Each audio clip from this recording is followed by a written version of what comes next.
Today is Wednesday, February 26th, 2025, and today I'm pleased to welcome Chris Landsea from the National Hurricane Data Center. Chris, you have a presentation for us, so the stage is yours. You're welcome to share your screen and give us your wisdom. All right, thank you very much. Let's see. Can you see my screen here? Almost. Yeah. Um, you see my presentation? Yep. Okay, good. All right. Everybody be sure to mute if you haven't muted. Corin, can you mute? All right, great. Here we go. Okay, great. So again, my name is Chris Landsea. I work at the National Hurricane Center. This is not a policy talk, not really representing my employer. I'm discussing this as a scientist that's done hurricane and climate variability work for about 3 decades. And so the title that you can see on the top is the Atlantic Hurricane Database Reanalysis Project, Rediscovering Missing Tropical Cyclones, and what does this imply for understanding hurricanes and global warming? So with that title, um, do want to talk about kind of the context of these discussions. There's every single time there's a strong hurricane that makes landfall, there's a lot of attribution to it. And Hurricane Sandy, that examples are showing here, which was a very large hurricane that was becoming extratropical when it impacted New York and New Jersey, caused immense damage from waves, from storm surge flooding. And there's a lot of quick attributions that this was due to global warming. And so we're going to talk about that, about what are some of the aspects that we want to look at, the numbers of storms, how strong they get, where they form, where they track rainfall, overall activity. So there's a lot of characteristics, and I'll say up front that they're not all equal. In fact, we get some aspects of hurricanes that'll be worse because of anthropogenic climate change, and some that will not be worse. But just going back to this picture, I don't know if I would take these protesters' scientific judgment, because they actually have the hurricane symbol spinning the wrong way. And this is not in Melbourne, Australia. This is from New York City. So if a group is getting the how a hurricane looks wrong, I don't know if I'll trust their messaging. So If I recall correctly, Al Gore did the same thing on the cover of his book. I, that could be. So anyway, so every scientist addresses, our understanding a bit differently.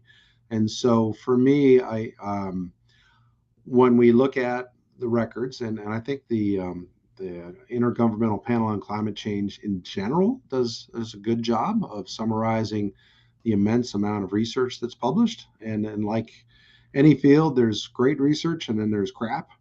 And so trying to funnel through it and see what is really tough. So this set of graphics kind of summarizes what I would agree with, is that we've seen observed warming a little more than 1 degree Celsius. So that's a little more than 2 degrees Fahrenheit. And this would be the ocean surface and land surfaces, where we have thermometers. And if you do climate modeling of natural causes, where you're looking at, for example, sunspot variability, that there shouldn't be any long-term trend. And there are aspects of man-made aerosols, due to industrialized pollution, as well as enhanced agricultural burning. And those should actually cause a little bit of a cooling, because of their reflecting back the incoming solar radiation. And so what's left over then are the greenhouse gases. And I'm in agreement that, the observed warming we've seen is likely due to extra carbon dioxide and methane. So that's kind of where I'm at on this. Again, other people have different aspects. There is an error bar put in on this particular study. But I'm comfortable saying that we have had global warming, especially the last few decades, and that a substantial portion of it can be attributed to man-made causes. So that's my opinion. Um, and so when we look at hurricanes, hurricanes likewise have a big kind of jump in the end of their numbers. And in this particular case, this is numbers of damages going back over a century. And in this particular case, even after you adjust for inflation, that a dollar doesn't buy as much now as it used to, that these numbers are dramatically different. That maybe $1 billion per year the first third of the 20th century, and then it ramps up to maybe a few billion per year, and then we've had a whole bunch of outliers since 1992's Hurricane Andrew, which is that spike there. And so when you look at the increase, either just a linear trend or just looking at these outliers, there's a lot more damage now, and that's again in today's dollars. So, but you have to look at other factors that are going on. And so I'll do a quick quiz. I got a couple of quick quizzes for you guys. And so David, you could either have them answer in the chat, or they can just actually the chat would probably be easiest. So Yeah, what do let's you use the think? chat. Okay, what do you think contributes most to increased damages by hurricanes today? And so you got three answers. First is increasing per capita wealth. Second, increasing coastal population, and third is increasing numbers or intensities of hurricanes. So, what's the primary one for the so? Go ahead and everybody vote and see if you get it right. So it turns out the answer is in increasing coastal population causes it's the most contribution for that giant jump in damages today. And secondarily, it's per capita wealth. So let me see if I can provide some context to those answers. So for per capita wealth, um, in general, for Western societies and definitely for the United States, and especially true for the coastal communities, we've got a lot more stuff to get damaged when a hurricane comes ashore. And so, larger houses, lots of cars, lots of junk inside houses. So, per hurricane, there's a lot more stuff to be destroyed, even per person. And so, this is a factor of two every generation. So, you could consider it that compared to our grandparents, when our grandparents were our age, we have four times as much junk to be destroyed when a hurricane comes ashore. So, that's a big factor in causing more damage, just more structures and more things to get destroyed. But the biggest factor is the population changes. So, United States, we have 58 million residents in coastal counties from Texas to Florida to Maine. 58 million, and that might have even been the 2010 census. And if you look at where the population changes are going fastest, overall U.S. population in 120 years increased by a factor of 4. But if you look at the Gulf and Atlantic, those coastal counties, they went up by a factor of 16. And if you just look at Florida, where I live here, it's a factor of 68. So 68 times more people live in Florida now than they did 120 years ago. It's just phenomenal. And so when a hurricane comes, it makes it more difficult for our hurricane forecasters here to work with emergency managers to get them out of the way. There's just so many people and limited infrastructure to get them to evacuate safely. So, but that's a massive factor. So, if you're looking at a long time series of damage, you really have to account in those societal factors of more people and more stuff per person. And so I've been involved with a couple studies with Roger Pilkey Jr. And a couple other colleagues where we've looked at normalizing, doing an apples to apples comparison of hurricane damage then versus hurricane damage now. And you have to account not just for inflation, but coastal population or coastal housing and wealth. And so we've done that equation to try to roughly get if the hurricanes of the past were to hit today, how much would they do? And when we do that, this graph that shows a huge increase in the last 25 years or so becomes flat. And so there's no trend in this long-term time series once you adjust for inflation, population, and wealth. And instead of Andrew and Katrina being the worst hurricanes ever, and Sandy, if this would include Sandy as well. would be the 1926 hurricane. So roughly, if that were to hit today, it'd be over $200 billion of damage. And um, so that's enlightening that damages, even though they're going through the roof, really can't describe them to more than simply more people and more stuff in harm's way. Can I Um, ask you a quick question? This sure. really, this really isn't a damage calculation. This is just storm intensity, no? Or Well, storm characteristics. this takes the original hurricane damage, and so in 1925, Oh, I think it was $25 million in I see. 1926, and then you multiply by a factor for inflation, a factor for population change, and a factor for wealth change. And so that's how a million becomes 200 billion today. So it's a Okay. rough calculation, but I think it does get you in the right ballpark. And Okay.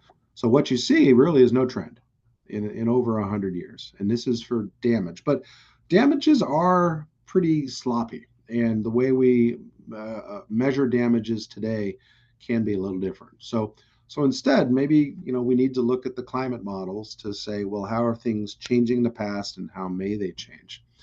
So when we do that for what we call intensity or maximum winds of hurricanes, quiz number two: how do you think the models are suggesting, as well as the IPCC, that global warming will affect hurricanes? So hurricanes are a heat engine. So they extract energy because of the very moist, hot air over the tropical oceans, and they release that energy in the rain bands and the eye wall. And a small percentage, about 1/10 of 1%, stays locally, where it becomes warms the air, and the density drops, the pressure lowers, and the winds spin faster and faster. So it's a heat engine, but very imperfect. And so when we're looking at that, what do you think the current state of the models and the science are for how strong hurricanes are going to be? So let's say between pre-industrial times and potentially when we get to 2 degrees Celsius warmer. So are they going to be double the intensity, 50% stronger, 25%, or 5%? So go ahead and make your best estimate. And again, this is what the current state of the science says. Okay, so if you said any of the top three, you're wrong. It's 5%. And so what that means for today, if it's 5% by the end of the century, roughly, what it means today is that any hurricanes today may be stronger, yes, because of global warming, but only about 1%. So even a Hurricane Michael that hit a few years ago in Florida, a ballpark 1 to 2 mile per hour of that 160-mile-per-hour winds are due to man-made global warming. And so to me, it's a little misleading if one makes the claim that hurricanes are stronger because of global warming, because it's not quantifying it. It's not putting into context how much stronger. And in this case, what the science is saying, it's only 1 to 2 miles per hour. And so I'll show you one study, but this is not cherry picking. This is representative of where the field is at. So this was some really nice work by NOAA's Geophysical Fluid Dynamics Lab in Princeton. So Tom Knudsen and company ran computer simulation, and the pre-industrial is in blue, so before global warming, and the red is late this century with a lot of global warming, say about 3 degrees Celsius. And these are the distributions of number of storms at each wind speed. And so tropical depressions are here, tropical storms are here, category ones all the way to category fives. And so what you see are two big aspects that jump out at you. So the first is that matching expectations, the hurricanes are expected to become stronger. So that tail of the distribution shifts to the right. And that changeover kind of occurs right about category four. And so, yes, so there's more category fours and fives, slightly stronger, but again, on the order of 3 to 5% stronger. All right. And what we think we understand is that if you only look at ocean temperature, that's too naive, that's too simple. You have to look at the whole temperature structure throughout the atmosphere. And to some degrees, we get corresponding changes in the upper levels that counteract what the sea surface temperatures are doing. So, a nice study that Gabe Vecchi, who's now at Princeton, and Brian Soden, University of Miami, shows that roughly for each degree Celsius of warming of the sea surface temperature, you get 1% stronger hurricanes. So if we do get up to 2 degrees Celsius, then in general you get about 2% stronger hurricanes. But there are some areas that may not, like it's showing here in the Caribbean and the half of the Atlantic, that maybe hurricanes could actually be weaker in this case. But in general, we expect stronger. And part of that is because the upper levels of the atmospheres, and so what I'm showing here is 200 hectopascals, or about 8 miles up in the atmosphere, that you get about doubling of the warming that you do at the ocean surface. And so what that means is there's not a lot of extra energy for hurricanes to tap into because of this change in the whole atmospheric temperature structure. So again, focusing just on ocean temperatures and hurricanes, it's too simplistic. So quiz number 3, and hopefully you're doing okay so far. How will global warming affect the numbers? So how many tropical storms, how many hurricanes? And your 3 options are 50% more, 25% more, no change, and 25% fewer. And again, this is assuming substantial anthropogenic climate change, man-made climate change, by the end of this century of, say, 2 or 3 degrees Celsius. So we're assuming there's a lot of global warming going on. How will this change? Well, it turns out the best answer is actually a reduction. Not more tropical storms, not more hurricanes, but fewer, and roughly by 25%. So it's a big chunk less. And again, going back to this study by Knudsen et al., you can see there's a big chunk taken out of that distribution. So pre-industrial in blue, and then end of this century in red, there's a bunch fewer tropical storms and hurricanes all the way up to category 1 or 2. And so it's that's a little surprising. I don't think a lot of folks outside of climate scientists know this, that the expectation is for fewer tropical storms and hurricanes. And so the reason why is that even though the thermodynamics, or the energy available, goes up a little bit, the vertical shear that tears apart hurricanes gets stronger. And so it makes it more difficult for storms to form. And there's more drying in the mid level of the atmosphere. And so, for both of those reasons, even though we may get slightly stronger, we may get substantially fewer tropical storms and hurricanes because of global warming. All right. Okay. So maybe you're a skeptic about climate models. They're so complicated, that they're just completely unreliable. My former mentor, Bill Gray at Colorado State, was of that mindset. I wouldn't go that far. I think that they are good tools for sensitivity studies, and so I think they do have some merit. And again, what they're telling us is kind of a mixed bag for hurricanes. But maybe you say, well, they're all rubbish, and let's just look at the data. What do the measurements show us? Because we need to know what those are telling us now. And we do have a hurricane database, or it's called HURDAT, not very imaginative. So we can just count them because we have data that goes all the way back to the 19th century. And this database, it's something we make here at the Hurricane Center.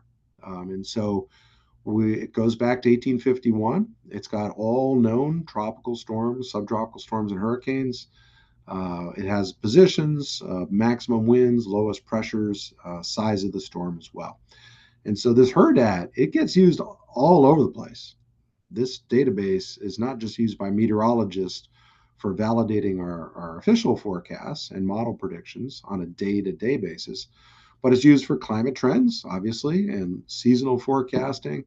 It's also used by engineers to figure out what building codes to put in place along the coast and inland to resist the wind-caused damage. It's used by emergency managers to know, well, what's the worst that they need to plan for their community. So it gets a lot of use outside. And so um, we we can just look at that. And if you look at that back to the 1870s, we see that there's a massive trend in numbers of tropical storms and hurricanes. That we average, say, 7 or 8 per year over 130, 40 years ago, and it went up to about 10 to 12 per year. And lately, it's been 15 to 20 per year. And in 2020 was by far the busiest year on record, um, or was it? Now, you might say, well, that's the data. Of course it was. That's a record. It beats the 2005 by a couple of storms. Well, maybe not, because this record is one of the worst climate time series ever, because it's got so much inhomogeneities or imperfections in it that you can't use it at face value. It is probably one of the worst databases for looking at climate change. And so let me see if I can explain that a little bit here. So when we have data today, we've got some incredible tools. Our forecasters are like, kids in a candy store. We're very fortunate to have radars in space to give us winds. We have drifting buoys. We have moored buoys that NOAA maintains.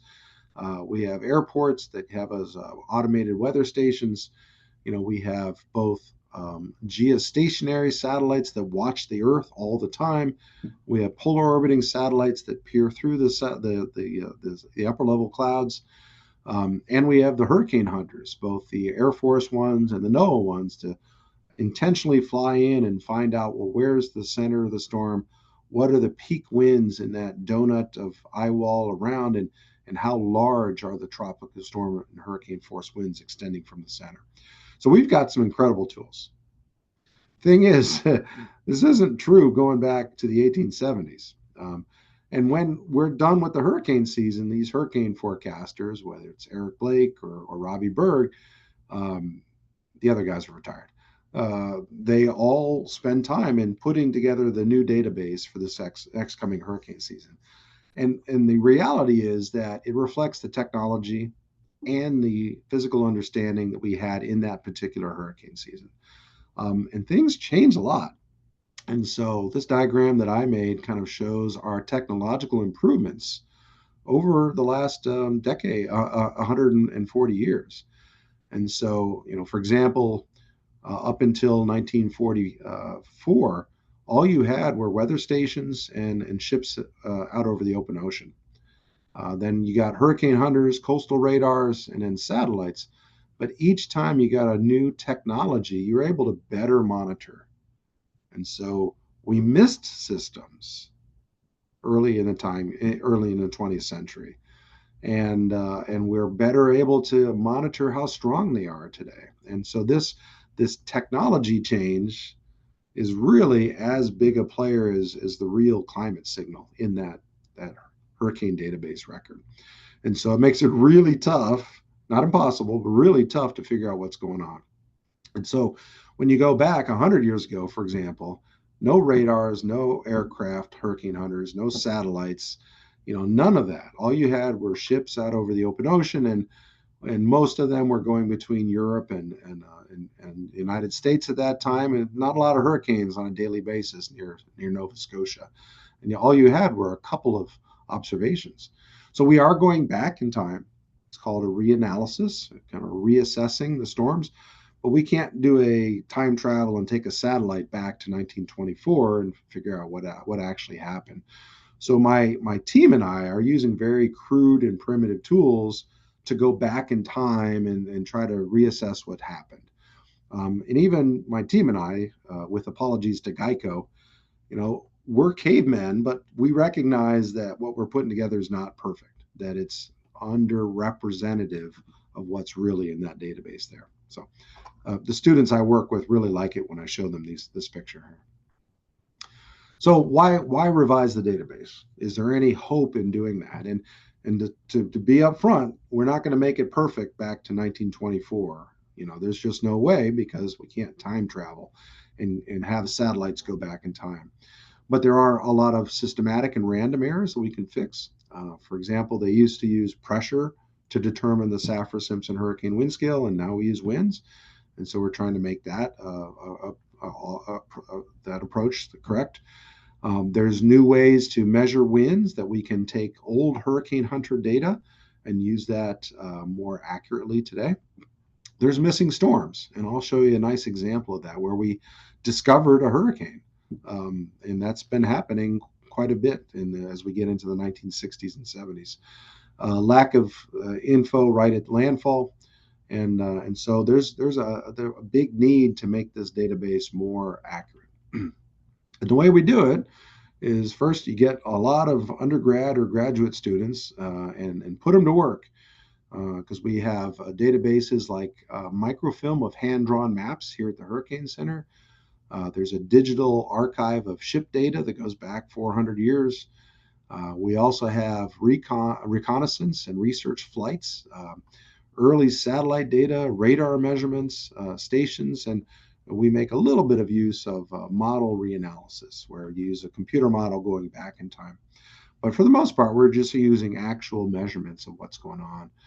And then we take all those, put them into a database, and then we reassess the existing tropical storms 4 times a day. And then we redetermine the track or where the storms were, how strong the systems were, whether it was a hurricane or a winter storm, and when it started and when it dissipated. And key is to document all this. And so we put everything in a metadata file. So if somebody 50 years from now says that Landsea and crowd didn't know what they're doing, they can start over. So let me show you an example of what we've been able to discover. And to me, this is the most fun part. 1970. This is the last year that we've officially revised for the community and the public. So in the early database, there was only 10 tropical storms and hurricanes, most of which hit land. But after we went back and got some of the earliest satellite data ever and picked up ship observations that they didn't know about in operations, we actually added 4 new storms in.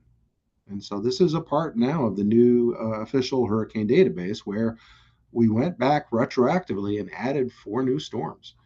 And so most of these are storms that we colloquially call fish storms that are over the open ocean. And just going back, you can look in the Gulf of Mexico, really not a lot of changes to those existing storms in the Gulf. But over the open ocean, that's where we're adding more storms. And so storms that occurred, and we were able to get enough evidence to add them in. One in particular was this new hurricane that occurred going from east to west near the Azores, which we get, once in a while out there. It wasn't in the database at all. And yet when we pulled up some of these earliest satellite pictures, unmistakably, there's that symmetric area of thunderstorms in a spiral band, not attached to a frontal boundary. It's got a ragged eye. That's a hurricane. And it's moving westward, which storms don't move westward unless they're typically tropical storms or hurricanes at that latitude. So on this basis and a couple ships, we were able to say this was a hurricane that we didn't know about in 1970 that actually happened. And now it's in the database. So when we were going through this process of reassessing the storms, for the period 1966 to 70, we ended up adding about 3 new storms per year, and we try to document it all. For the United States, some of the categories went up. Like for Alma, we decided it was a Category 3 instead of a Category 2. But sometimes we reassess it and it goes down. Like Gerda, that impacted Maine, we decided no, it wasn't a hurricane impact, it was a tropical storm. So sometimes storms go up, sometimes they go down. But in general, we're adding more tropical storms and hurricanes in. And so just a little advertisement for this research we're doing. Right now I've got a University of Miami student working with me and 2 Florida Gulf Coast University students working with me to see if we can continue to reassess the hurricane database. And we're on the 1970s currently. So going back, instead of that big curve upward, once you take into account these storms that we missed, and you make an estimate of what we're never going to be able to reconstruct, then I think we can come up with a better time series of how the hurricanes have occurred. And this was work I did with Gabe Vetchy, who's at Princeton, and this blue line is the reconstructed number of hurricanes back to the 1860 period. And so what we see is there's no trend upward. It's pretty flat.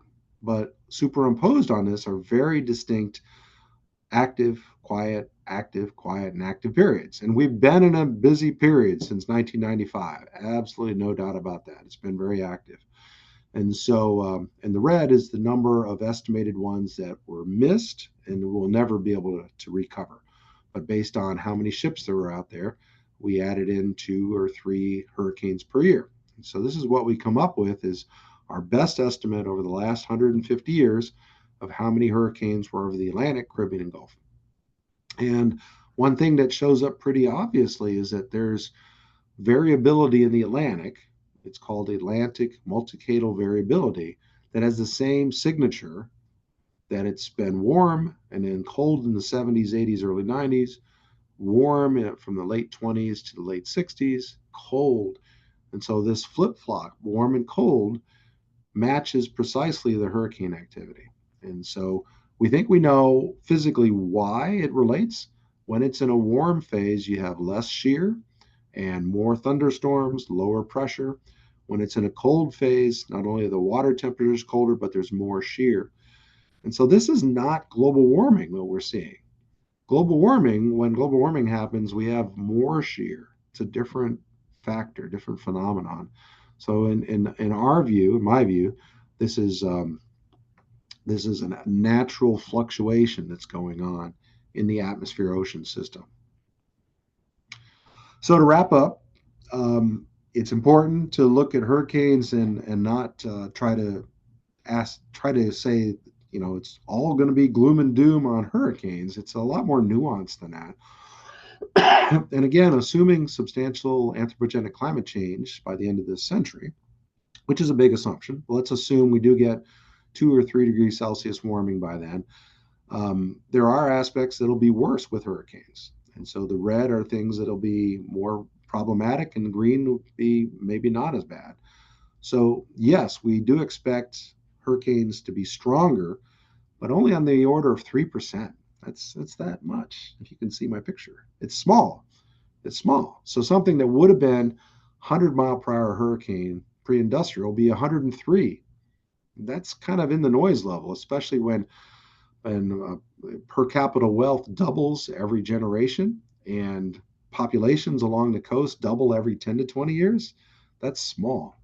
Same thing with storm surge, 3% roughly more. However, you also have to add on any sea level rise. And so if, say, there's a 2-foot sea level rise by the end of the century, every hurricane is going to have 2 foot more storm surge.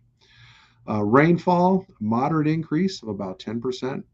But if we do have fewer storms, like we have in the first bullet point, then that likely will offset the increased rainfall. And there's other aspects that are not as well known, like where storms may form. There's some research that suggests that storms may form further away from North America and slightly recur more often. And so that would mean more fish storms and less landfalls potentially. So it's a mixed bag. And I have, for me, it's problematic when people depict hurricanes as the literal poster child for global warming, because I think it's a lot more nuanced than that. In fact, I was one of the co-authors on NOAA's State of the Science fact sheet, and it's still on our website unless it was told to be removed. I hope it's still on there, because to me it goes into what I just talked about there, about what the model expectations are and what we've observed so far. And so I'll just leave this up here and kind of the points that I made, and let's see if you all have any questions, and maybe you could tell me if you got an A, B, or C on the quizzes there. So thank you very much. Very good. Excellent. I think most of us probably got about 2 out of 3, maybe. Okay, well that's not I bad. think. All right. Can you go back to your first slide? And I just want to ask if you could just break down the anatomy of a hurricane for us. Just sort of tell us, I don't know which slide it is, the, Oh, okay. the Yeah, the one that had the side cross. view of a hurricane. Yeah, yeah, yeah, yeah. What is a hurricane and how does it, what are the mechanics of hurricane formation? Yeah. Right, right. So unlike winter storms or even tornadoes, hurricanes like it hot and sticky everywhere. All right. And so they rely upon that energy of that hot, sticky air that they release when thunderstorms occur. And the thunderstorms can be either in the rain bands or the eye wall. And so that is called latent heat of fusion when it goes from liquid to ice, or evaporation when it's going from liquid to vapor. And so that process of changing phase releases a lot of energy. And so it's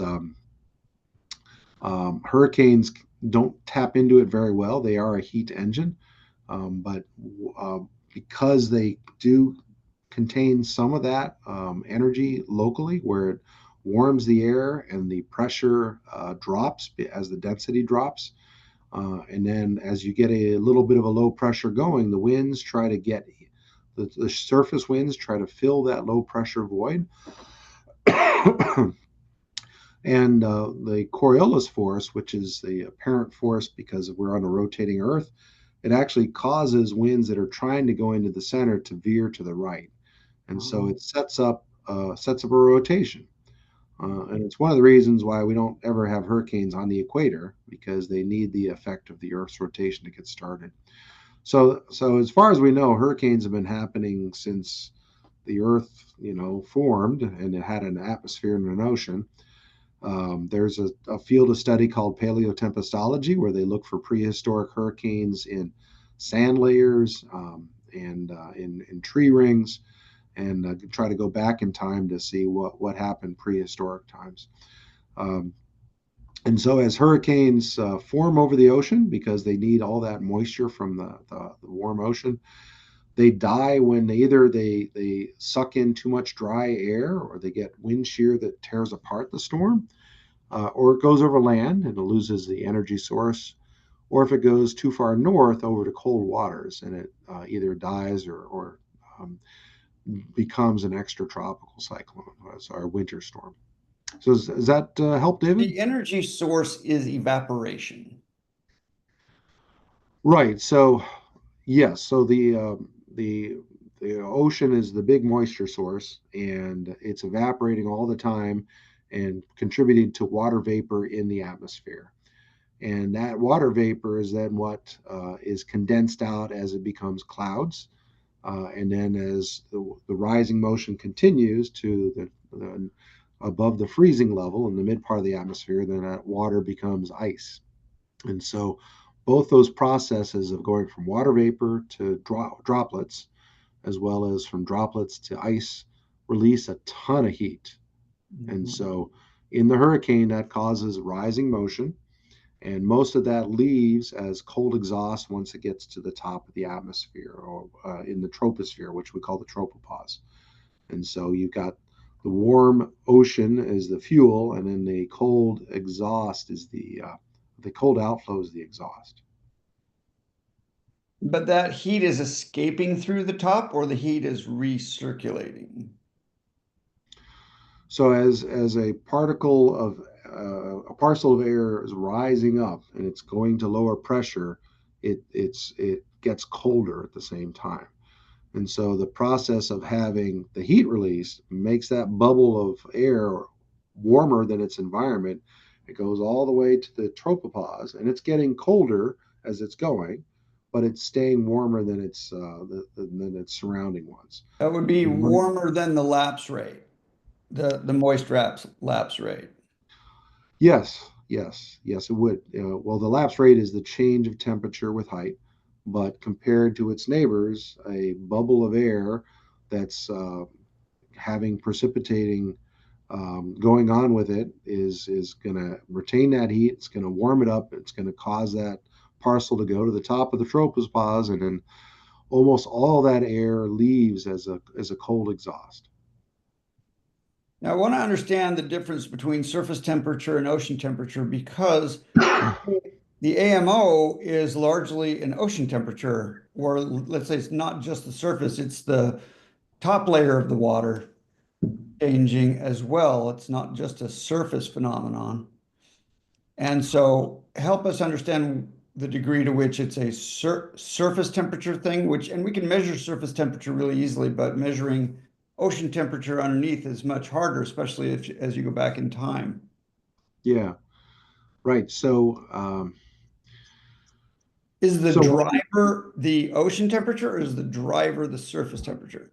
right. So it looks like the ocean is the driver on it. I don't have a slide here, but there's suggestions that this Atlantic pattern where it warms up in the North Atlantic for a couple decades and then cools off in the North Atlantic for a couple decades may be linked to the oceanic conveyor belt.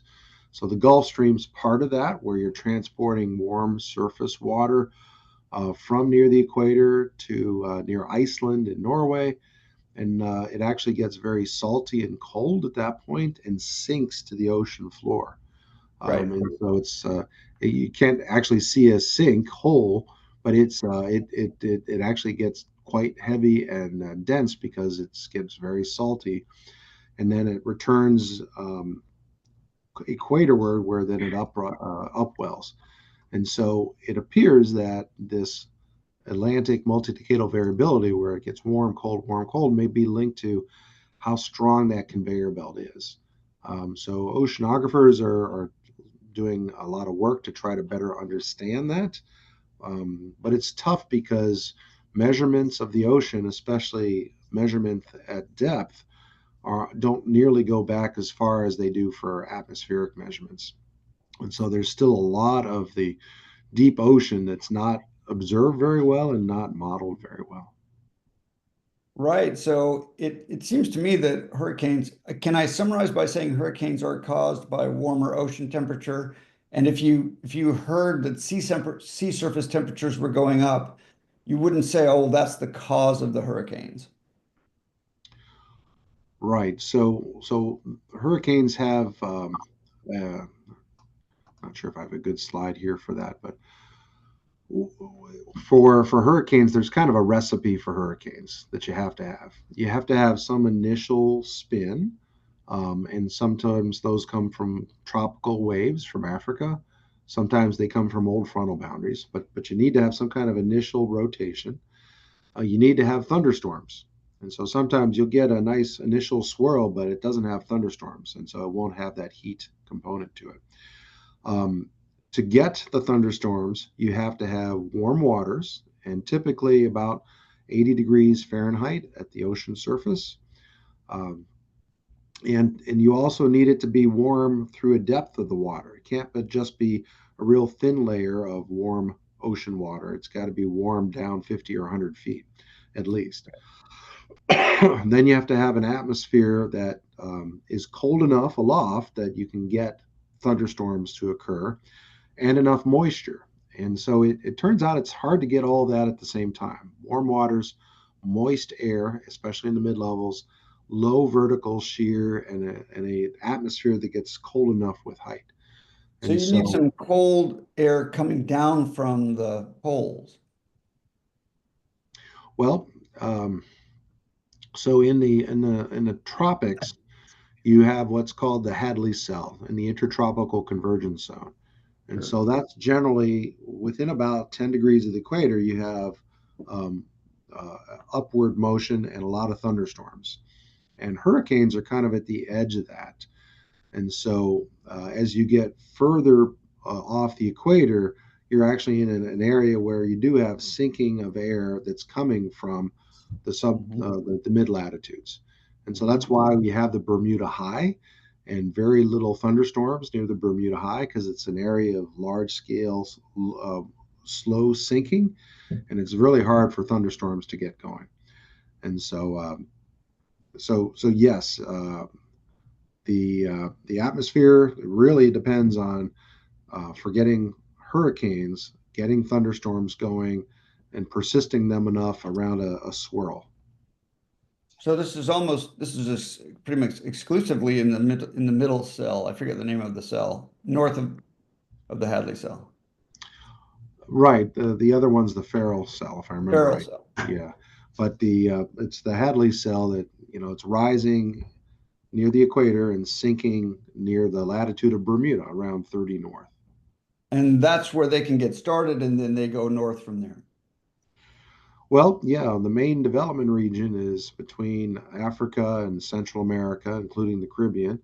And typically that's from 10 north to about 22 north latitude. So closer to the equator, they don't have enough Earth rotation to start the spin. And further Uh, north, it's hard to get strong hurricanes going, partly because you're in the middle of that subsiding air of the Hadley cell. yeah, and the water temperature is going down. Now we understand. I mean, we studied this stuff a lot, and we understand that the infrared, downwelling infrared radiation from increased CO2 or greenhouse gases at all, including water vapor, can't penetrate the skin of the ocean. That heat can't get into the ocean. Is that your understanding? Well, the main input of heat into our Earth system is the solar radiation, and it's Is usually the direct short solar. wave. Yeah, and so you're right. Once it hits the ocean, a large part of it bounces off, reflects off, and a substantial component is absorbed. But yeah, the solar's shortwave radiation can't penetrate the ocean surface very well. It either is reflected off or gets absorbed near the ocean surface. That's one of Well, the the reasons why. infrared, in particular, the downwelling infrared, can't change the ocean temperature. Because it can't penetrate. It's too weak. Well, yeah. So you do have downwelling infrared radiation. It's typically coming from clouds and parts of the atmosphere, um, and so that does help to keep it warmer. Typically, if you have a lack of clouds, you'll get a lot of outgoing long wave radiation, and then the land surface cools off at night, and the ocean cools off a little bit at night. Yeah. It's got so much heat capacity that the ocean doesn't cool off nearly as much at night as land does. I'm talking about the greenhouse effect, though. I'm talking about radiative, uh, redirection of infrared going down by water vapor or which there are plenty of, Yeah, right. So and yeah, so carbon CO2. dioxide and water vapor are the part of the greenhouse gases that does absorb some of the infrared radiation that's coming from the Earth's surface and Right. absorb it and then send it back down to the Earth's surface Right, again. and that can raise the temperature of the surface, but it can't raise the temperature of the water. That's our understanding. We No, I mean, yeah, it can raise the land temperature a little bit and raise the water temperature a little bit. Yeah. Well, we're looking for papers on this because we've read all of them, Wong and mostly Peter Minette. Okay. So if you have any papers on downwelling infrared radiation penetrating the ocean skin, we really want to see those in case you have anything. I no, it's kind of out of my area. I guess I'm Okay, just we're looking hard making. because my understanding is it's impossible. Well, it certainly wouldn't penetrate the surface, but it could warm up the surface It from could from warm a. up the surface. That's what I thought. Sure. It Yeah. can warm up the surface, but if the driver of the hurricane is under the surface, it can't affect that. Ah, I see what you're getting at. So yeah. So the warmest part of the oceans typically are the sea surface because that's what's being directly impacted by the solar heating. You do have some, undersea, volcanic vents, but they're Oh pretty no, when I say the really surface, low. I'm talking about the top one less than 1 millimeter.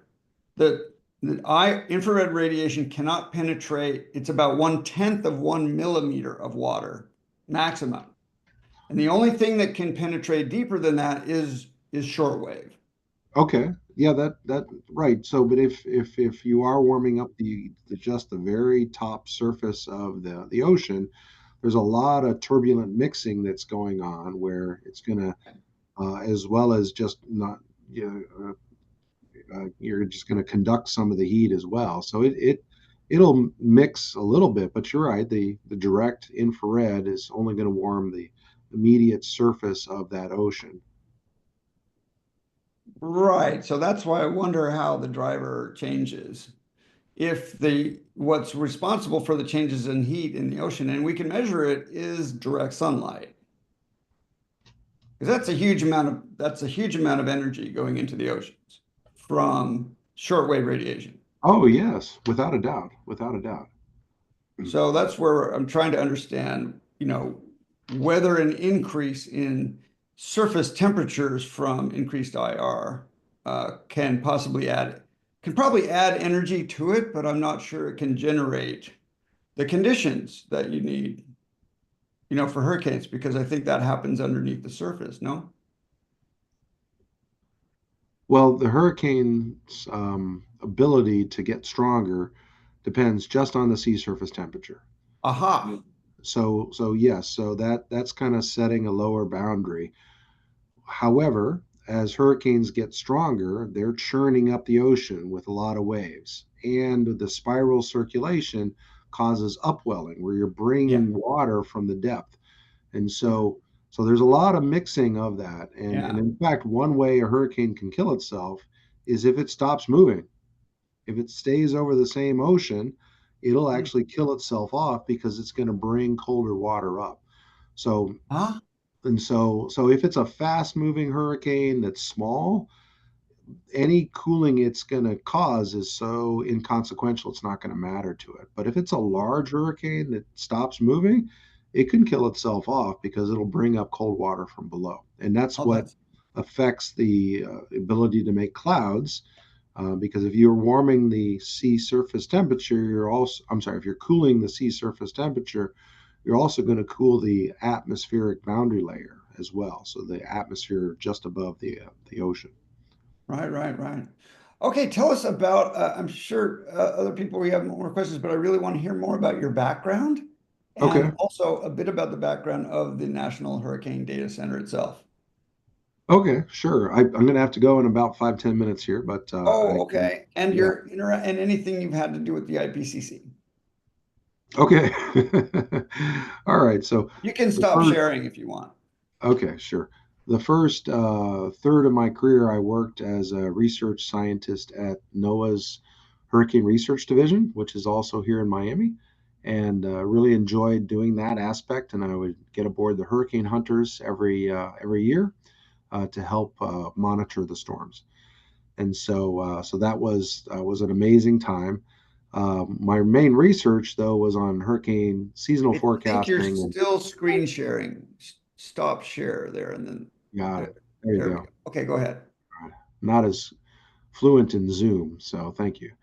And so my main research at the time was on hurricane climate variability and change, as well as seasonal forecasting. And so I was a co-author on a couple of the IPCC reports, and it must have been back around 2004.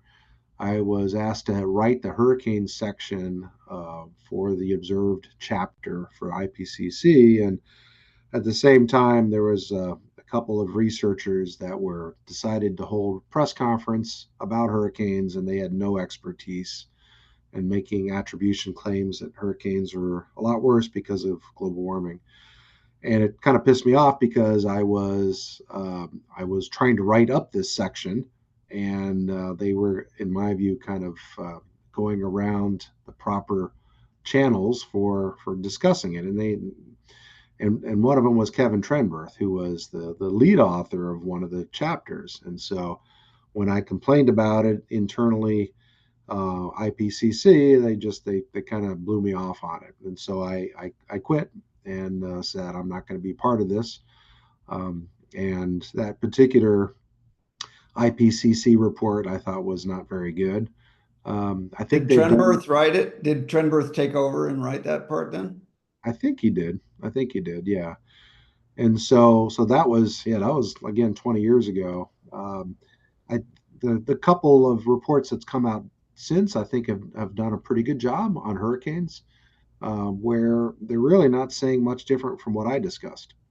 And so so I think that aspect, I think they've done a better job the last couple times. So so when I switched to the National Hurricane Center in 2005, it's a very different job here. We do day-to-day forecasting, and so we really don't do a lot of climate stuff. So I still stay involved in the field and occasionally write a paper. But right now, my main research is on this reanalysis of the hurricane database, where I'm working with students to go back in time to say, well, what really happened with those storms, and in particular, did we miss any? And so that's where I'm contributing to the science to try to have a better database. And did you work with Neil Frank? So Neil's really old. He's amazing. He's got to be 90 or plus right Yeah, now. and he looks amazingly Yeah, young for his age. It's yeah. incredible. So he had already retired in 1987 before I joined. Before I before I even started graduate school. Yeah. So, but he's a brilliant guy, and I've known him for many years, and I hope he makes it to 100. That'd be great. So yeah, so he was the director of the National Hurricane Center until I think 87. Then Max Mayfield was director after that, or no, Bob Sheets, then Max Mayfield, and uh, so yeah, I have not directly worked with him, but I've chatted with Neil many times. And tell us about working under Bill Gray at CSU. Well, Bill Gray is was a brilliant researcher. He did more during his lifetime than anyone else in the world on hurricanes. He really used observations, whether it was aircraft data or balloon launches, what we call ray windsondes, to really diagnose how do hurricanes form, how do they track, and really nailed down a lot of the physics. That recipe I told you of how hurricanes form came right from Bill Gray, and so he really was a great pioneer. And in 1982, he discovered that hurricanes were influenced by this climate factor called El Nino. And by the next year, he had written a paper on what was that relationship, where he discovered that El Nino causes fewer hurricanes. And he started doing seasonal forecasts at that time. And I was fortunate to join him as a graduate student in 1988 Uh-huh. and did hurricanes and climate and seasonal forecasting for my doctorate. And I worked with Dr. Gray for many years after that, and was really fortunate to gain his insight into how hurricanes work. And certainly, he's left a great legacy. There's a couple of my former classmates that are still very active in the field. So Eric Blake is a senior hurricane specialist here. Phil Klotzbach still continues as a Colorado State employee doing the seasonal forecasts, and um, so yeah, Bill Gray left a great legacy of understanding hurricanes and the seasonal predictions as well. And did he lose his funding at one point because he said some things? That's my understanding. He said some things people with money didn't like. Yeah, You can clarify that. yeah, he did. That was after I left, so I don't know the details, but he was certainly not very orthodox on his viewpoints, and and it was unfortunate because I think he had some incredible um, uh, aspect that does have a lot of the truth of what was going on, and so he wasn't able to get a lot of funding the last say 15 years of his career, and so that did hurt him. And I share some of the viewpoints with him on the science, but not all of them. But to me, his lasting contributions were certainly the seasonal forecasting of hurricanes and the basic structure and the ground pinnings of all the science we do of hurricanes today. Awesome. I don't want to take too much of your time. I just want to see if we have any student questions. Anybody have a question for Chris? Let's go to Les and then Corin. Les? Yeah, sure. Chris, fantastic talk. Thank you very much. I've learned such a lot. With your reconstruction of earlier data, have you considered doing the other round and considering only those hurricanes that have been reported doing landfall? So dismiss all the ones in modern days which didn't make landfall and consider only those which made landfall. Have you considered doing that by way of getting a better idea? Yeah, there's been a couple studies that have looked at that. I published that in a bulletin of the American Meteorological Society about 10 years ago, where we just looked at U.S. hurricanes. Mm-hmm. And if you do that going back to 1900, you see lots of variability, but no trend, no increase in numbers or severity of them. You got to be careful about going further back in time, because for parts of the United States, especially Florida or Louisiana, Texas, there are so few people living in coastal areas that hurricanes may have hit, and either they were characterized as just a tropical storm or were missed completely. Because hurricanes, the business end of a hurricane is only a few dozen miles or kilometers across, and so you get a small hurricane and it hits an area that's maybe 50 or 100 miles where hardly anyone lives, you're not going to know it was a hurricane back then.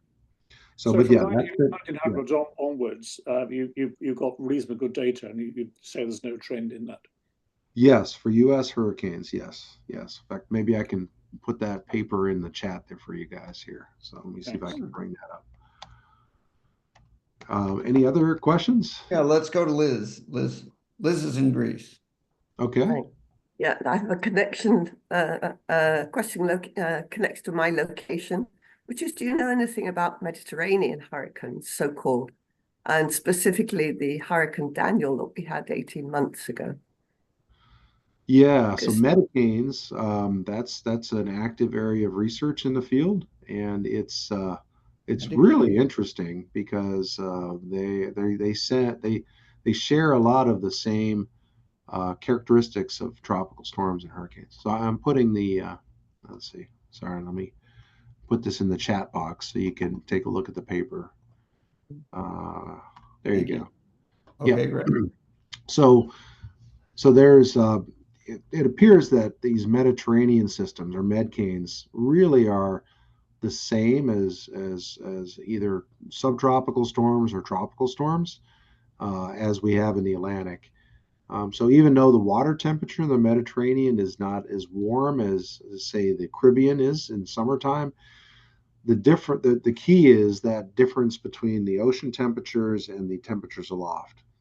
And so there are a few months of the year where you can get warm waters in the Caribbean and very cold air aloft. And so that's the time where you can get these Mediterranean canes or med canes. And so there's more of a recognition that they can be problematic. And I'm not an expert in them. I do understand that there's been at least a couple that have had hurricane force winds. And so, but they're, to try to understand if there's any climate change with them is a lot more difficult because the records of them are so incomplete. We just have no idea if we're getting more of those or fewer of those or not. Yeah, the characteristic of this one was that it didn't have any winds. It didn't seem to have any winds, at least where I live. It was just really heavy rain for 2 days. Yep. Well, the tropical storms and hurricanes can be like that if you are on the left side of the landfall spot, because the winds are weakened on the left side of the storm because it's opposing the motion. And so if it's not really strong, you may just get a lot of rain and not much in the way of wind. Quickly, Corin. Yeah. Thank you very much for talking to us. This is a money question. as far as I understand, a dollar in 1900 is worth about 5 cents now, comparatively speaking. Is that the kind of figure you were using? Yes, yes. So certainly these normalized damage studies take into account the inflation, and so you're right that 20 to 1 inflation between 1900 and now is factored in there. Yes, and so that's Thank you. part of it as well. So if you're just looking at raw dollar amounts, that's Right. going to be very misleading about what's causing the numbers to go up, and inflation's a big part of that. Nigel, quick. Yeah, Nigel. Yeah, Chris, yeah, thanks very much, Chris. Any evidence you're looking historically and recently, any evidence that hurricanes are starting earlier and finishing later? Mm, right. So the bottom line is no. When we do have a busy season, it tends to start earlier and end later. Um, but given that we're not seeing overall busier years, there's no believable trend in the starting point or the ending point. But you got to be careful because if you look at the raw database, we are having more um, preseason systems or June systems and more that last until November. But a lot of these systems we would not have given names even a generation ago.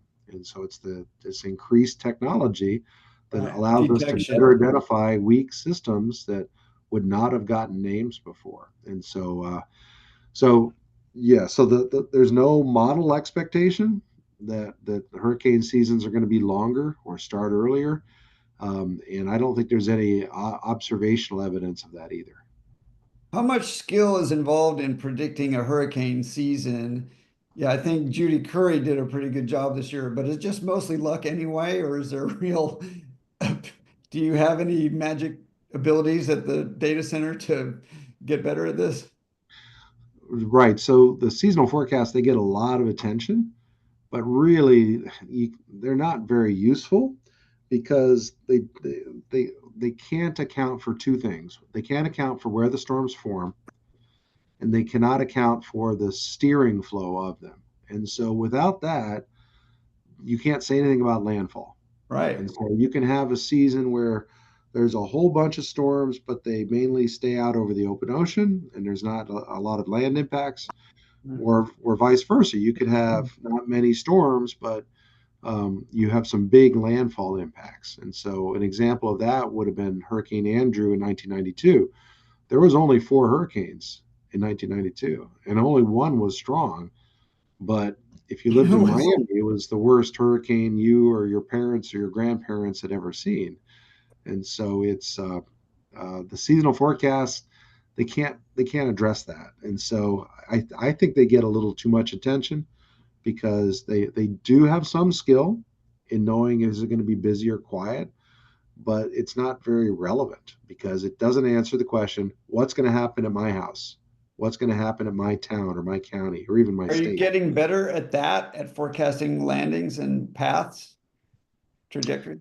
Yes, yes. So our forecasting has improved tremendously, and so back in say Hurricane Andrew time period, an average 3-day forecast had an error of about 300 miles.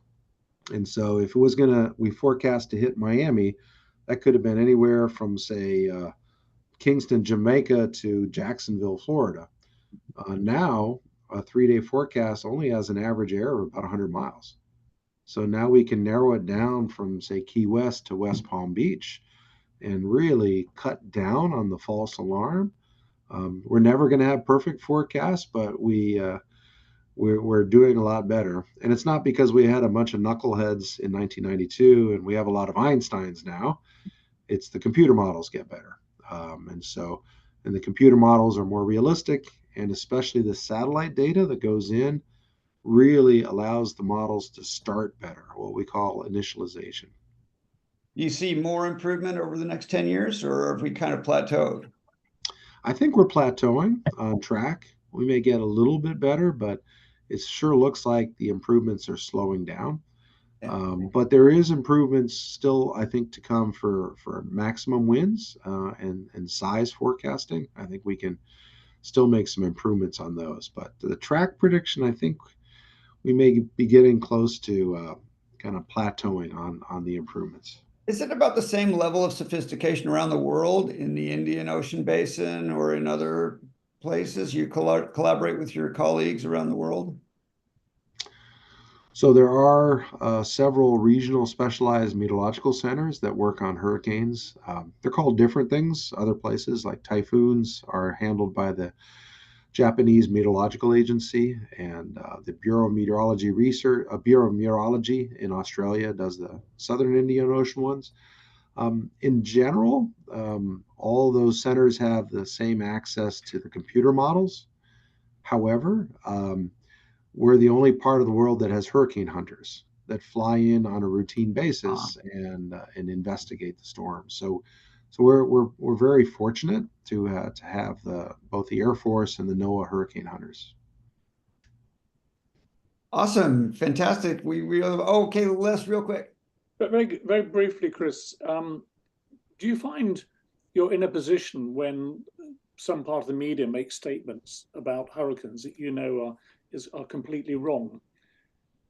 Are you able to get into the editorial net and say, no, that's not right, you've got to correct that, or do you just get bounced off every time? I don't do as many media interviews as I used to, because I'm more on the day-to-day forecasting now. But if I do get an opportunity, I will present my side of what I think the science is. And if it disagrees with someone else's, I don't have a problem saying that. Okay, thank you. Thank you. You're welcome. Thank you so much for your time. We really appreciate it. Yeah, you're welcome. Thanks for being here and all the great questions. Thank you so much. Excellent. All right. Well, we'll keep in touch occasionally, as we always do. You're welcome. Thanks, David. Thanks, Chris. Take care. Okay, everyone, we have a busy schedule next week. We have another Ralph Ellis is coming. You may know Ralph Ellis. He is the king of dust.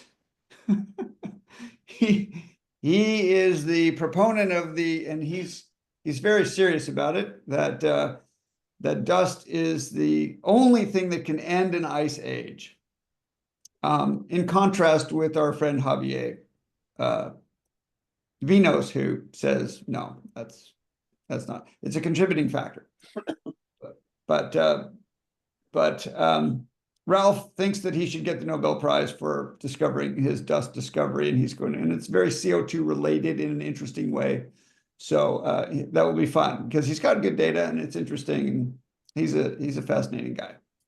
Is this the idea that when the Siberian area dries and becomes dusty, the dust blows across the glaciers and makes them exactly when he calls it a CO2 desert.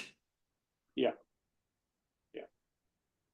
So and then that flows a lot of dust on top of the glaciers, and lo and behold, that causes the albedo to reduce, and then starts the warming cycle. And most of us say, nah, it's just Milankovitch. Sorry.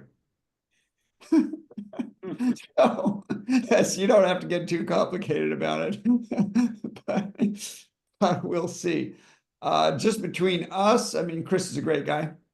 I think he's a little, not looking too hard at the particular question I asked about infrared radiation going down. That was pretty obvious, and he just maintains that, because we invited him to the CO2 coalition a long time ago, and he said, oh, no way. Which is too bad. A reasonable guy that he's just, if you read his blog post, he's been talking about this attribution problem and measurement problem for a long time.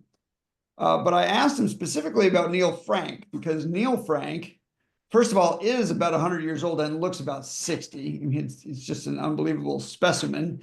And he probably runs on the track on weekends, but he he's very serious about there is no global warming scare, and he's not buying any of it. And there's plenty of video of him saying, the director of the, and this is going back into the 80s and 90s, one of the founders of the National Hurricane Data Center says, you know, the global warming is nonsense. But as Chris said, he left by 1990 or so. And so I guess he has less influence these days than he did at the time. And I asked about Bill Gray, because all of Bill Gray's students are the same. Bill Gray got canceled by Al Gore and he was the guy on hurricanes, saying that this is nonsense and this has nothing to do with it. And his budget got cut in minutes. It just didn't take long. And his students are people like Tony Heller, is one of his students. And some of them do work at National Hurricane Data Center, and I'll be surprised if they have much respect for the whole IPC process at all, because Bill Gray did not, and he was a giant in hurricane, you know, everything, and that's why I'm a little surprised that Chris sticks with his story. You know, to be fair, I think his research doesn't depend on him denying the story, because he finds results which don't support that hurricanes are affected by global warming. And he's quite conciliatory in the way he presents it. Why would he go out on a limb and ruin his scientific prospects? Well, so because I mean, he can do his work and not reinforce the story. Because of Neil Frank, I would like to think that there is enough of a culture at the National Hurricane Data Center that these views are not only allowed but encouraged. But of course, I don't know. It may have been taken over by liberals. That could easily be the case. I do agree with Liz, though. I found Chris very, very conciliatory. He didn't very measured want to blow in people's faces. He did start off though with his excuse for believing that CO2 has caused the warming. Those few graphs. One could have taken him to task on that, but obviously that's not actually his expertise. Oh. You know, and it'd be unfair to go into a whole debate with him about it. But it's interesting, he got up first his rationale for believing that yes, CO2 is causing the warming, and then he did his bit, which is hurricanes, where he's extremely balanced. And it's interesting that when he was working with the IPCC, he's very open there, isn't he, about the skullduggery that he saw going on, and it's very, very brave of him to leave, because it's not a very good career move to throw your toys out of the cotton. No, he openly bailed out with plenty of noise.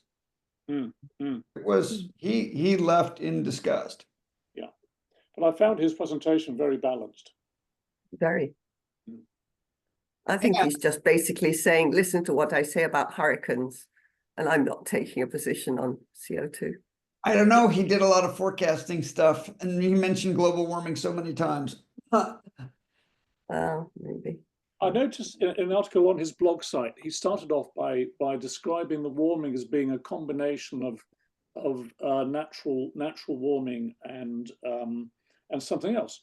He spoke about warming, not anthropometric, and then later on in the very same article, he slipped back into the anthropometric global warming, and I thought, one could have a debate with him about that. How many times did he say pre-industrial? Within one paper is flip-flopping between it being natural and it being anthropogenic. That's actually very common, because it's required for the editors to get your paper through.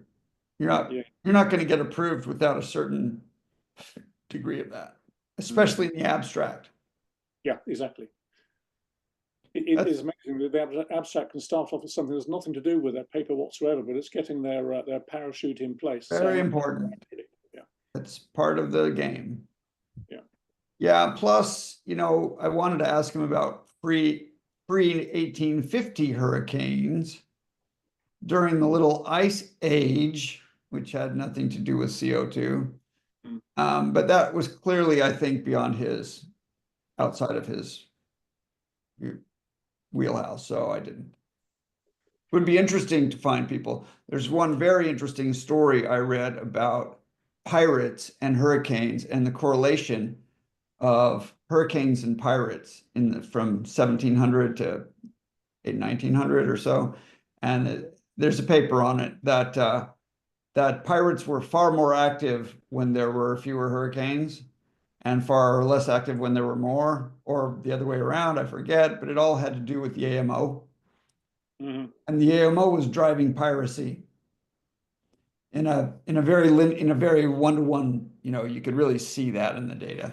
I bet the pirates wanted good weather for piracy, and during the storms, they all hunkered down in the bays somewhere and didn't do Yeah, something like that. But it was an interesting puzzle to put together because the pirate people met up with the paleo storm people and put the puzzle together. It's a fun story. Right. But and he also said that since then, and Richard Lindzen sort of says this too, the science hasn't really gone downhill. It's actually reasonable. It's just that it gets reported differently. If you read the scientific report, it's fairly accurate, but there's a lot. If you read the scientific report, you're going to see a lot of high confidence increase this and that without pointing to any good research. It's just all over the place. But that's not what gets out. What gets out is the summary for policymakers, which is completely made up. David, I'm sorry, I got to run, I'm afraid. Good evening. Thanks. Cheers, everyone. Bye-bye. I'm always interested in having more people on who have quit the IPCC process. And there are several, but they're kind of big names. And I'm hoping to just, if I can build this up and we get a more bigger audience and stuff, then I'll invite bigger names, but I'm not ready to invite the big stars yet. What feedback have you had on your conference that you're setting up in April? Is it 2nd of April? We're going to talk about that for the few times. It's just going to be small because people aren't going to come. Yeah, that's just what's going to happen. I'm going to continue to try, but it'll be small. People will, people aren't interested in people are not open-minded. You mean the climate alarmists won't come, or the ordinary audience won't come? Oh, the alarmists won't come. I mean, there's more than 200 venture capitalists who still have climate on their front page. Mm-hmm. And I'm inviting all of them. I went meticulously through all their sites and found the ones that had climate on the front page and dug up their email addresses and invited them. And they're just not going to come. Yeah. They're caught. They're caught in a vice. They've already raised their money from their investors, and now they have to deploy it, and it's all going to be incinerated. Yeah. And that's just the way it's going to be. Yeah. Then they'll move on to AI plus some other thing later, but for that fund, they can't. It's already pledged. Yeah. And the ESG investors are all, again, they're sitting on ESG cash, and so they're not able to raise any more ESG cash. That's over. But there's still, hundreds of billions of ESG cash that's already been committed. This is funds which advertise that they'll invest in products Sustainability, which are ESG compliant.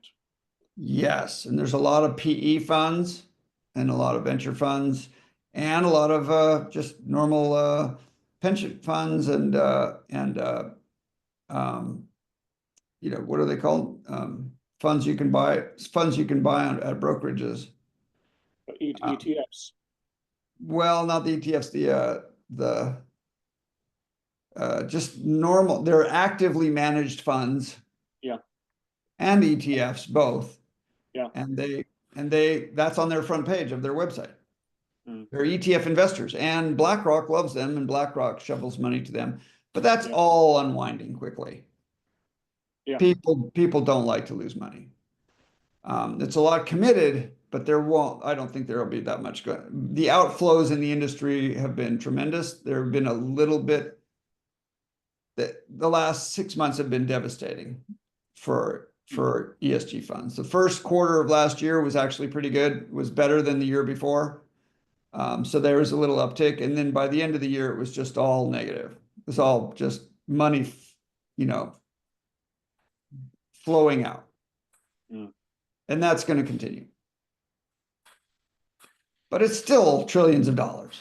So, but fortunately, Larry Fink is having a moment where he says we're going to need energy for AI, and and I'm interested in making a lot more money because I only have a couple $1 billion myself, and I need more money. This is what most billionaires will say. You talk to a billionaire, the one thing they want is more money, and this is always true.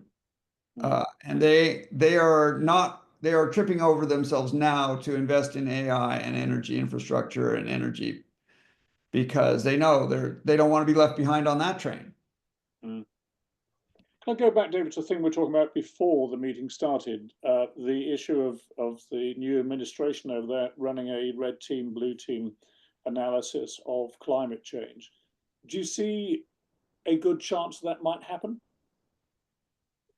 I've asked Will Happer because he's connected to the people. And the new EPA director, Lee, somebody, he's very sharp. But I think, and Chris Wright would be the guy. He's got the budget. I think it's just going to be done by fiat here from Washington, and they're just going to expunge. And that's just going to send the liberals into the trenches to gather up their billionaire donations and hibernate and just keep on, pushing, fighting the good fight until they can finally come back somehow. So I think it's pushed them into reaction mode where they're trying to figure out how they're going to, come back and topple the bad guys. But you don't think that they'll go as far as setting up a proper upfront public inquiry? They should. This is my thing. They should, and I don't hear anything. I don't care if I'm involved or not. No. I don't care. I just want it to happen. And I haven't seen or heard anything about any movement. And most of what I hear is, screw that. We're just going to do it at the highest level and just get it done.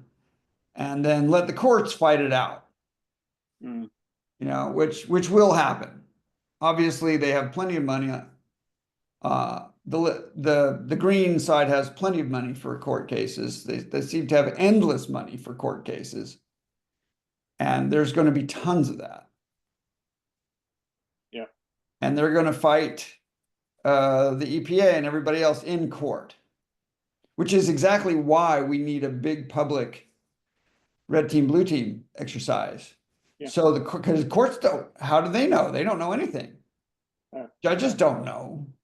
What do the judges do? They bring in expert witnesses, right? Who are paid very well. Right? And who has those? Well, the Greens have as many of those as the oil companies aren't very good at finding the right people. So companies will be tainted by the accusation that they're just doing it for commercial reasons. And it's very expensive. It's just going to be throwing billions of dollars at experts and writing documents that judges are going to have to later try to tease apart what's going on. Exxon's best investigators and scientists in the 1970s wrote memos saying, this isn't looking good. This is looking like we're going to be heating the planet up, and maybe, we shouldn't. We should think about alternatives. And that was all suppressed, and it was wrong. But we have those documents now, and they've gotten their hands on them, and so that's what's going to show up in court. It's going to be very hard to separate the fact from the fiction. Very hard. Yeah. And I keep saying this is about lasting you know, 100 years. This is not about the science changes when the political winds change. We should really spend some time to convince the public. And I don't hear anything in that direction. No, that's the worry. I mean, I'm hopeful that with the new administration, there will be a sea change in science, and that the science that we all understand to be correct about climate and CO2 will come out in a big public fanfare. But you're saying that's probably not going to happen. That will be seen as political. Yeah. That will be seen as, oh, we're weaponizing science the other way now. Aha. Great. Well, as soon as we're back in power, we're going to whip the science back in the other direction. You can be sure of that. This is what I worry about. Because there's just no more science. Science is now just the, you know, the lapdog. You don't spend all night on this, but I suggest that this is the moment. This is the key moment when something could be done. I agree. We can't afford to sort of sit back and let the moment pass. I need $10 million. Mm. And I talked to the CEO of the coal company the other day, and I said, I need $10 million. He goes, that's not much. I said, exactly. 20 million would be better, would be twice as good. I just need to get those, to have those conversations to get that money, because 70% of it's going to be spent on PR. Yeah. 30% just to produce a reasonable dialogue. And I don't care where it comes out. Let's find out. Let's use the scientific method. But most of that money is going to be on PR. And the more, the better. Yeah, I'm afraid. So I don't know. I'm trying, but I'm not much of a. I'm hoping that he's got, you know, and there's people in the industry who know that I'm trying to do this, and they've got friends who have plenty of money. They're just, you know what is happening, everybody? What is happening is we shouldn't have renewables. We shouldn't do carbon capture, and we should do nuclear because it has less CO2. And you were doing the calculations, and the calculations show that the right way to reduce carbon is to go nuclear. In fact, Lars Schernikau's peer-reviewed paper says that producing coal and burning coal has less CO2 than producing renewables and getting energy from renewables. It's a CO2 calculation. So if you care about CO2, here's what you should do. And that's what everyone is doing. No one can, and I just got a draft of a report from Clintel in Europe saying this is why the energy is bad, the renewable energy is bad because natural gas has fewer CO2, fewer carbon, you know, fewer greenhouse, you know, poisonous gases. And that's why we should not be doing renewables. And I wrote back right away. I said, I'm sorry if you do the right thing for the wrong reasons. You're not, that's fine. I understand you have good intentions and you want to affect the outcome, but I don't think that's the right way. And everybody says, well, if we get this and we can establish that, then we can go. But no, that's not going to happen until we really can change the window of opportunity on science. Well, as soon as they concede the point about CO2 being a driving factor, they've given up on that science, and all they're then arguing about is the best way to reduce CO2. A big reason is that so much cash is allocated to reducing CO2 already. So the money, they're looking for the money. Yeah. And if you say it's not about CO2, well, we don't have any money for that. Sorry. I'm tempted at some point. Are you still recording? Do you want to stop the recording? Sure. Bye.